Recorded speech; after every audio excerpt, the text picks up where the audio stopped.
అలసిన వానికి ఓరడించు మాటలు. సహోదరుడు భక్తి సింగ్ గారి పరిచర్య నుండి సేకరించిన అనుదిన ధ్యానములు. డిసెంబర్ 4. సిలువను గూర్చిన వార్త నశించుచున్న వారికి వెరితనము, కానీ రక్షింపబడుచున్న మనకు దేవుని శక్తి. 1 కొరింథీ 2:18. మనము క్రీస్తునందు జయ జీవితము జీవించవలనని దేవుడు ఎంతగానో ఆశించుచున్నాడు. ఆయన ప్రతి ఒక్కరూ అటువంటి జీవితమును జీవించుటకు అన్ని ఏర్పాట్లు చేసి ఉన్నాడు. కానీ ఆయన మరణ, భూస్థాపన, పునరుద్ధానములలో మనము ఆయనతో ఐక్యపరుచుకున్నప్పుడే అటువంటి సంబంధమును అర్థం చేసుకునగలం. లేని ఎడల జయ జీవితమును కలిగి ఉండుట సాధ్యం కాదు. అందుచేత మనము యేసుక్రీస్తుతో మూడంతల విధానములో ఐక్యపరచబడినట్లు నిశ్చయము చేసుకొనుట ఎంతో అవసరమైనది. బాప్తిస్మము క్రీస్తు ప్రభుతో ఆత్మీయ ఐక్యతకు సాదృశ్యంగా ఉన్నది.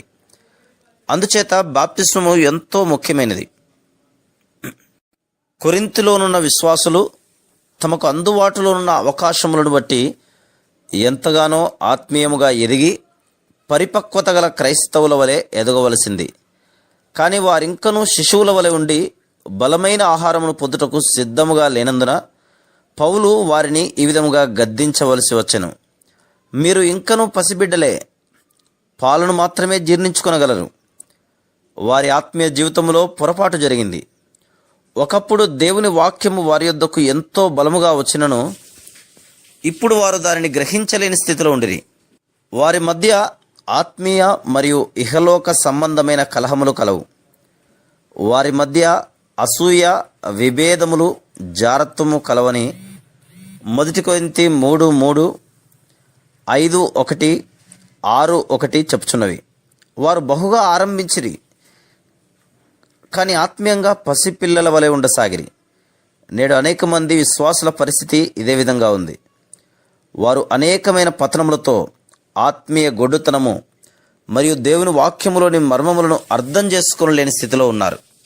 దానిని బట్టి శత్రువు చేత ఎంతో సునాయాసంగా మోసపరచబడి వాని శోధనలలో, తప్పుడు బోధనలో పడిపోచున్నారు. కొరింథీలో ఉన్నట్లే నేటి విశ్వాసుల పరిస్థితి కూడా ఉన్నది. యేసుక్రీస్తు సిలువను గూర్చి సరి అయిన అవగాహన లేకపోవటయే వారి ఆత్మీయ బలహీనతకు, గొడ్డుబారిన నిష్ఫల జీవితమునకు కారణం. మీరు ఆత్మీయంగా బలముగా ఎదగవలనన్నా మీరు కూడా యేసుక్రీస్తు సిలువను గూర్చి సరి అయిన అవగాహన కలిగి ఉండవలను. లేని ఎడల ఆత్మీయ పసిబిడ్డల వలె ఎదుగుదల లేక గొడ్డుతనములో ఉందురు. నీవు ఎంత కష్టపడినను, ఎన్ని దీర్ఘ ప్రార్థనలు చేసినను, లేక ఎంతో బైబిల్ జ్ఞానం కలిగి ఉన్నను ఆత్మీయంగా ఎదగలేవు. ఎప్పుడైతే ఆయన సిలువలో ఐక్యపరచబడటకు ఇష్టపడుదురో అప్పుడే దేవుని శక్తి వారి యందు స్పష్టము చేయబడును. ఇదే సత్యమును అపోస్తలుడైన పౌలు అనేక సార్లు వివిధ వచనములలో రాసెను. 1 కొరింథీ 1:18, 23, 24 వచనాలు. ఫిలిప్పీ 3:10. Praise the lord.